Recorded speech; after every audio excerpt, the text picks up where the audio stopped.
அனைவருக்கும் அன்பு வணக்கம் நண்பர்களே.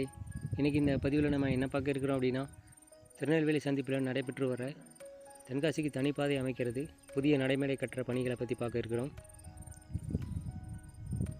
இப்போ இந்த பாதை அமைக்க வேண்டிய காரணம் என்ன அப்படின்னு பார்த்தீங்கன்னா, இப்போது இருக்கிற இந்த பாதை அப்படிங்கிறது நாகர்கோவில் சைட்லேருந்து வரக்கூடிய அப்லைனில் வரக்கூடிய திருநெல்வேலி சந்திப்புக்குள்ளே வரக்கூடிய ட்ராக்கை பயன்படுத்தி தான் தென்காசியிலேருந்து வர வண்டிகள் எல்லாமே வந்து திருநெல்வேலி சந்திப்பு உள்ளே வர்றதும் அதே பாதையை பயன்படுத்தி தான் வெளியில் டெபாச்சர் ஆகிறதும் இருக்குது.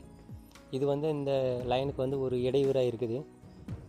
அதனால் இதுக்கு தனியாக ஒரு பாதையை அமைச்சிட்டு அப்லைனில் எந்த ஒரு இடையூறும் இல்லாமல் டிராஃபிக்கை கிளியர் பண்ணுறது தான் இந்த தனியாக ட்ராக் அமைக்கிறதோட நோக்கம்.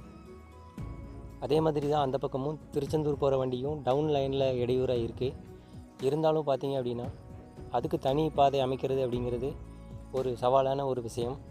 நம்மளுடைய லாஸ்ட் அப்டேட்டில் சொல்லியிருந்தோம், அதாவது இதுக்கு ஒரு 200 கோடி ரூபாயில் செலவாகும் அப்படின்னு.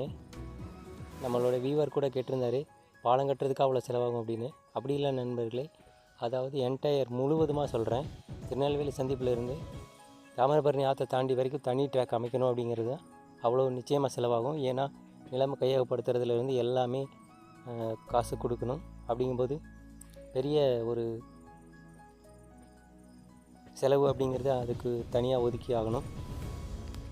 இதை சொல்லணும் அப்படின்னா அது அந்த அளவுக்கு ஒரு டிராஃபிக்கான ஏரியா கிடையாது.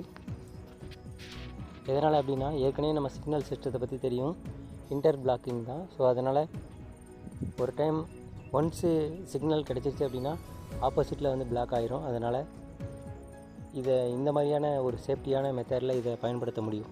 திருச்செந்தூர் போகிற லைனை சொல்கிறேன். இதை பொறுத்த வரைக்கும் பார்த்திங்க அப்படின்னா தனி பாதை அமைக்கிறாங்க. ஏன்னா இது 2 வழித்தடத்துலையுமே வந்து இந்த தனிப்பாதை அமைக்கிறதுக்கான சூழ்நிலை இங்கே இருந்ததுனால இதுக்கு அமைச்சிட்டாங்க. இப்போதைக்கு பார்த்திங்கன்னா இந்த பணிகள் நல்ல ஒரு முன்னேற்றம் அடைஞ்சு வருது. இந்த ஃபுட் ஓவர் பிரிட்ஜ் வந்து முன்னாடி ரொம்ப இடையூறாக இருந்தது. சில 2 வருடங்களுக்கு மேலே இதுக்காகவே காத்திருக்க வேண்டியதாச்சு. இப்போ இந்த நம்ம பார்த்துட்டு இருக்க இந்த கூட வர இந்த இடது பக்கமான ட்ராக்கை வந்து லோக்கோ நின்றுட்டுருக்குங்க இல்லையா, அந்த ட்ராக்கோட கனெக்ட் பண்ணணும். ஸோ இது நேரடியாக 6வது பிளாட்ஃபாரத்துக்கு கொண்டு போக முடியும். அதை தொடர்ந்து பார்த்திங்கன்னா ஏற்கனவே டபுள் ட்ராக்கை கொண்டு வந்து இணைக்கிற பணிகள்லையும் வந்து இப்போ ஈடுபட்டிருக்காங்க. ஸோ இப்போதைக்கு ஓவராலாக ரொம்ப முக்கியத்துவம் கொடுத்தது பார்த்திங்கன்னா சிக்னல் கேப்பில் கொண்டு பதிக்கிற அந்த பணிகள் தான் மும்முரமாக நடைபெற்று வருது. அதை தொடர்ந்து பார்த்திங்கன்னா 5வது பிளாட்ஃபாரத்துக்கும் 6வது பிளாட்ஃபாரத்துக்கும் இடையில் இருக்கிற அந்த லைன்களை வந்து இப்போ ட்ராக்கில் இங்கே வந்து அமைச்சிட்ருக்காங்க. ஸோ இது வந்து ஆயில் டெர்மினலுக்கு இந்த ஆயில் வண்டிகளை பிடிபிஎன் இதை கொண்டு போகிறதுக்கும் ரேக்கை சென்டிங் பண்ணுறதுக்கும் இந்த ட்ராக்குகள் ரொம்ப அவசியமானது. ஸோ அதை வந்து உருவாக்கிட்டுருக்காங்க. அதிலே இந்த மாதிரியோடைய இடது பக்கத்துலேயே கடைசியாக தெரியுது இல்லைங்களா, அந்த ட்ராக் வந்து இப்போ இங்கே லோக்கோமோட்டிவ் இங்கே நிறுத்தியிருக்காங்க. இனி அந்த லைனுக்கு மாற்றி விடுறதுக்காக. ஸோ இப்போதைக்கு பார்த்திங்கன்னா சிக்னல் ஒர்க் அப்புறம் ட்ராக் லையிங் ஒர்க் வந்து நல்ல ஒரு முன்னேற்றம் அடைஞ்சிருக்கு.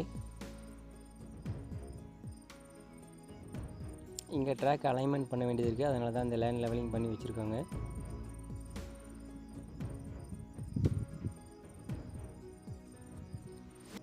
இந்த பணிகள் நம்மளுடைய லாஸ்ட் அப்டேட்டில் இந்த அப்டேட் நல்ல முன்னேற்றம் அடைஞ்சிருக்கு.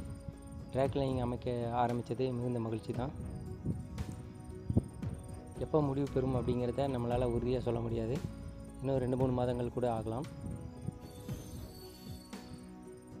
தேங்க்ஸ் ஃபார் வாட்சிங் ஃப்ரெண்ட்ஸ். இந்த வீடியோ உங்களுக்கு பயனுள்ளதாக இருக்கும்னு நினைக்கிறேன். மீண்டும் ஒரு பதிவில் சந்திக்கலாம். நன்றி, வணக்கம்.